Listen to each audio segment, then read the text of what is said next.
Hello students और BA first semester economics. आज हमारा टॉपिक है, हमने लास्ट टाइम आपको यूटिलिटी एनालिसिस के बारे में बताया था।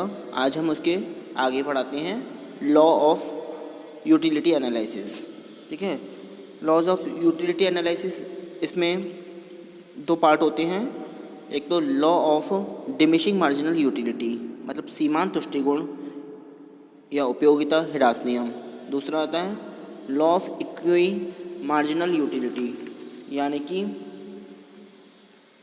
समसीमांत उपयोगिता या तुष्टिगुण ह्रास नियम। ठीक है, तो आज हम सबसे पहले law of diminishing marginal utility के बारे में बताएंगे। सुनिए, law of diminishing marginal utility, it stated that as the consumer goes on consuming more and more amount of commodity, the marginal utility of the commodity goes on declining, becomes zero and finally becomes negative.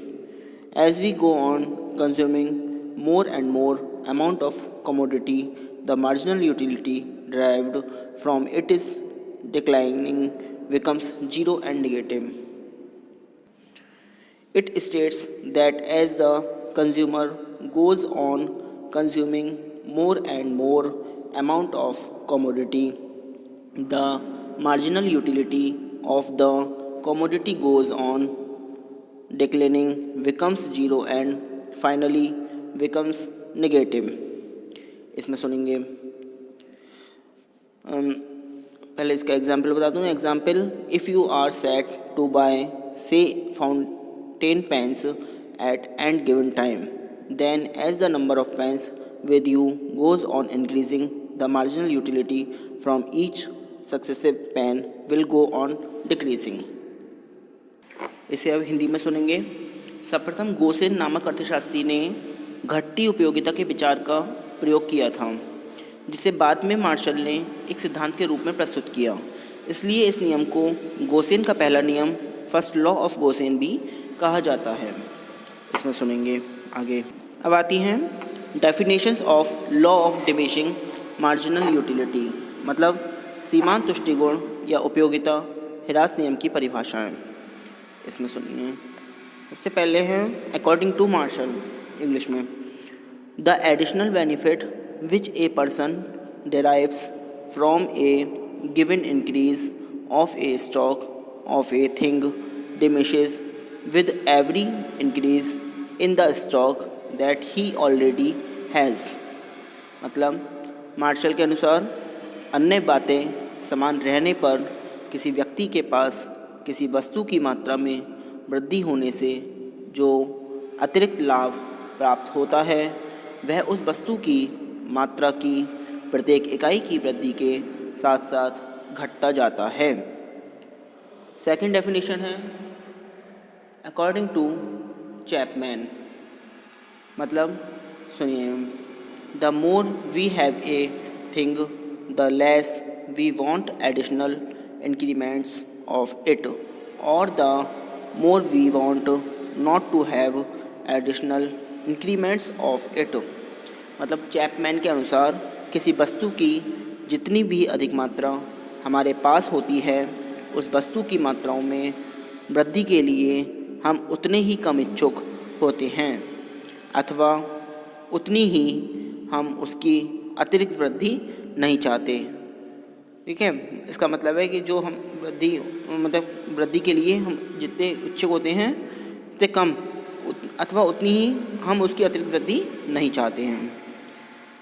अब देखिए आगे, इस table को देखिए। The following table will make the law of diminishing marginal utility more clear. जो निम्न तालिका से ये स्पष्ट होगा कि सीमांत तुष्टिगुण उपयोगिता ह्रास नियम मोर क्लियर हैं। सबसे पहले यूनिट्स दे रखे हैं, यानी कि इकाइयाँ, फिर टोटल यूटिलिटी, और एक तरफ रखा है मार्जिनल यूटिलिटी। ठीक है, मतलब सीमांत तुष्टिगुण, पहले तो कुल उपयोगिता और फिर सीमांत तुष्टिगुण या सीमांत उपयोगिता। तो फर्स्ट आइसक्रीम टोटल यूटिलिटी में 20, मार्जिनल यूटिलिटी 20। फिर सेकंड आइसक्रीम में टोटल यूटिलिटी 32, मार्जिनल यूटिलिटी 12। 32 में से 12 हो गए, 12 ज़्यादा हो गए। थर्ड आइसक्रीम में 40, तो मार्जिनल यूटिलिटी हो गया 8। फोर्थ आइसक्रीम में 44, तो मार्जिनल यूटिलिटी में 4 हो गया। फिफ्थ आइसक्रीम में 45, मार्जिनल यूटिलिटी में 1। सिक्स आइसक्रीम में 45 हो गया, तो मार्जिनल यूटिलिटी 0 हो गई।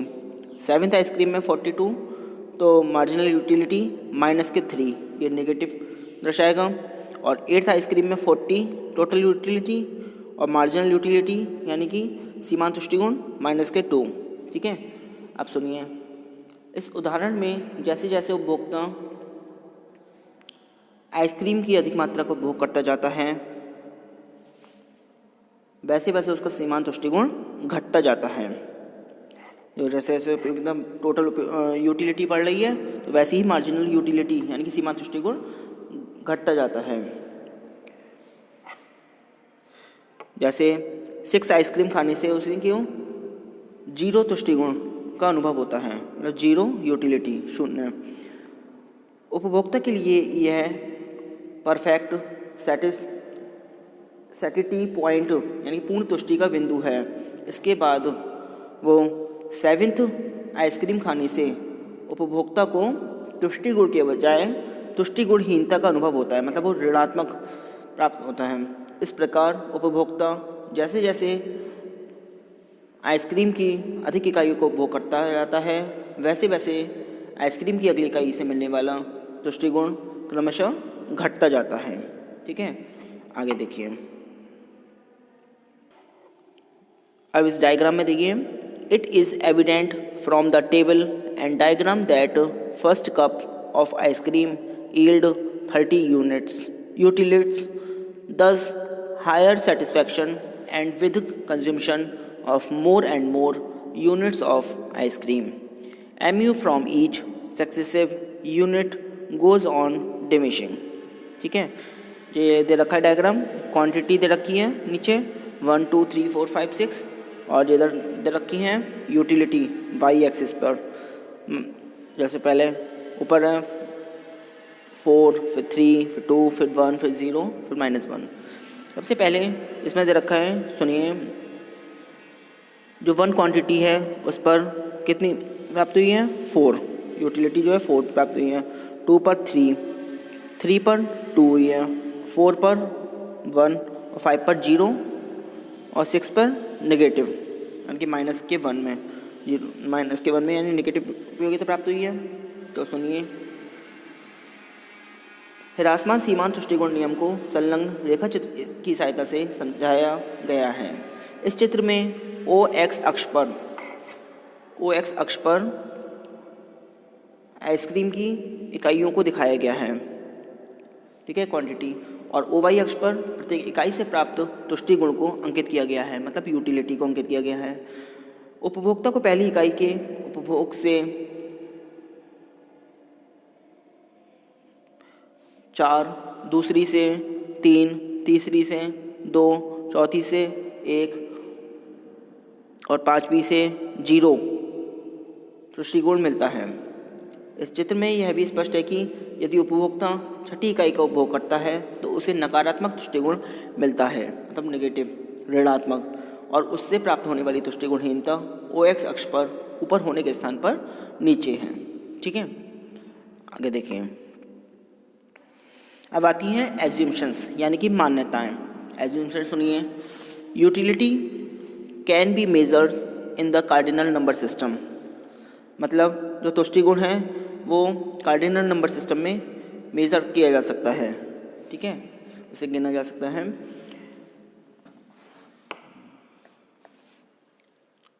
सेकंड है marginal utility of money remains constant, फिर marginal utility of every commodity is independent, फिर every unit of the commodity being used is of same quality and size, मतलब उपभोग की जाने वाली वस्तु की सभी इकाइयाँ गुण तथा परिमाण में समान रहनी चाहिए।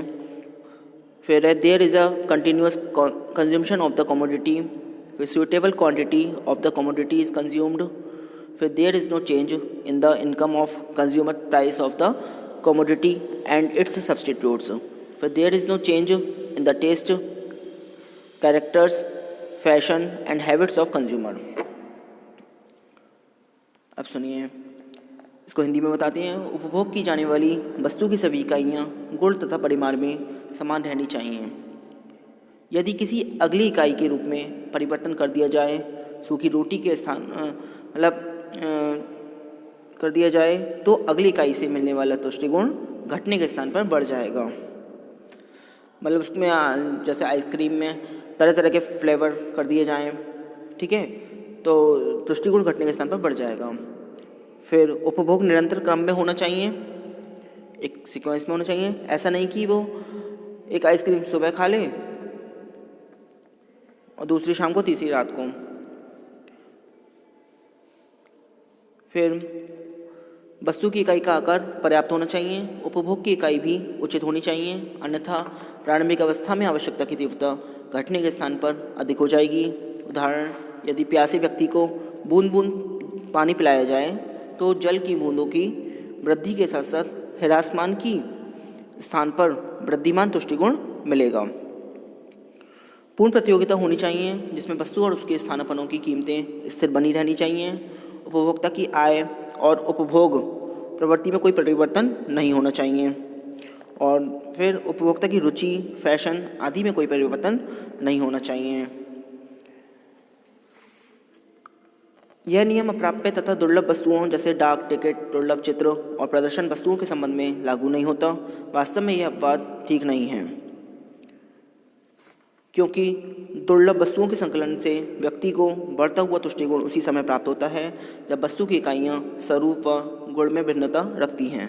जैसे टिकट संग्रह करने वाले व्यक्ति को एक ही मूल्य के, एक ही देश के एक जैसे बहुत से टिकट दिए जाएं तो उसे घटता हुआ तुष्टिगुण प्राप्त होगा, क्योंकि वह व्यक्ति विभिन्न प्रकार के डाक टिकटों के सेट के संग्रह में विशेष रुचि रखता है।